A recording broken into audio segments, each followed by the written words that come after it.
Mari kita bersatu dalam doa. Allah Bapa yang bertahta di dalam kerajaan surga, puji dan syukur hanya padamu.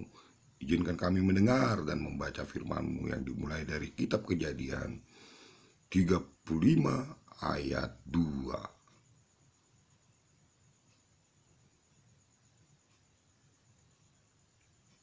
Lalu berkatalah Yakub kepada seisi rumahnya dan kepada semua orang yang bersama-sama dengan dia, jauhkanlah dewa-dewa asing yang ada di tengah-tengah kamu, tahirkanlah dirimu dan tukarlah pakaianmu. Marilah kita bersiap dan pergi ke Betel. Aku akan membuat mesbah di situ bagi Allah yang telah menjawab aku pada masa kesuksesanku dan yang telah menyertai aku di jalan yang kutempuh. Mereka menyerahkan kepada Yakub segala dewa asing yang dipunyai mereka dan anting-anting yang ada pada telinga mereka. Lalu Yakub menanamnya di bawah pohon besar yang di dekat Sikem. Sesudah itu berangkatlah mereka, dan kedahsyatan yang dari Allah meliputi kota-kota di sekeliling mereka, sehingga anak-anak Yakub tidak dikejar. Lalu sampailah Yakub ke Luz yang di tanah Kanaan, yaitu Betel. Ia dan semua orang yang bersama-sama dengan dia. Didirikannya lah mesbah di situ, dan dinamainya tempat itu El Betel, karena Allah telah menyatakan diri kepadanya di situ. Ketika ia lari terhadap kakaknya, ketika Deborah, inang pengasuh Ribka, mati, dikuburkanlah ia di sebelah hilir Betel di bawah pohon besar yang dinamai orang pohon besar penangisan. Setelah Yakub datang dari Padan Aram, maka Allah menampakkan diri pula kepadanya dan memberkati dia. Firman Allah kepadanya, namamu Yakub, dari sekarang namamu bukan lagi Yakub melainkan Israel. Itulah yang akan menjadi namamu.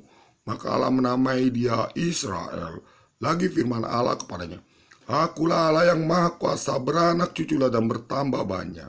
Satu bangsa, bahkan sekumpulan bangsa-bangsa akan terjadi daripadamu, dan negeri ini yang telah kuberikan kepada Abraham dan kepada Ishak akan kuberikan kepadamu dan juga kepada keturunanmu. Lalu naiklah Allah meninggalkan Yakub dari tempat ia berfirman kepadanya. Kemudian Yakub mendirikan tugu di tempat itu, yakni tugu batu. Ia menuangkan minyak di atasnya. Yakub menamai tempat itu di mana Allah telah berfirman kepadanya Betel. Kelahiran Benyamin, Rahel mati. Kejadian 35 ayat 16 sampai 22. Sesudah itu berangkatlah mereka dari Betel. Ketika mereka tidak berapa jauh lagi dari Efrata, bersalinlah Rahel. Dan bersalinnya itu sangat sukar. Sedang ia sangat sukar bersalin, berkatalah bidan kepadanya, janganlah takut, sekali ini pun anak laki-laki yang kau dapat.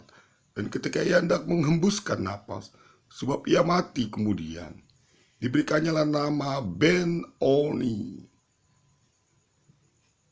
kepada anak itu, tetapi ayahnya menamainya Benyamin. Demikianlah Rahel mati, lalu ia dikuburkan di sisi jalan ke Efrata, yaitu Bethlehem.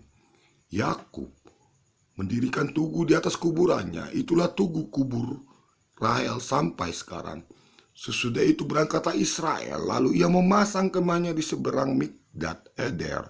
Ketika Israel diam di negeri ini, terjadilah bahwa Ruben sampai tidur dengan Bilha, gundik ayahnya, dan kedengaranlah hal itu kepada Israel. Anak-anak Yakub, Ishak mati. Adapun anak-anak lelaki Yakub 12 orang jumlahnya. Anak-anak Lea ialah Ruben, anak sulung Yakub, kemudian Simeon, Lewi, Yehuda, Isakar, dan Zebulon. Anak-anak Rahel ialah Yusuf dan Benyamin, dan anak-anak Bilha, budak perempuan Rahel, ialah Dan serta Naftali, dan anak-anak Zilpa, budak perempuan Lea, ialah Gad dan Asher. Itulah anak-anak lelaki Yakub yang dilahirkan baginya di Padan Aram. Lalu sampailah Yakub kepada Ishak ayahnya di Mamre dekat Kiryat Arba.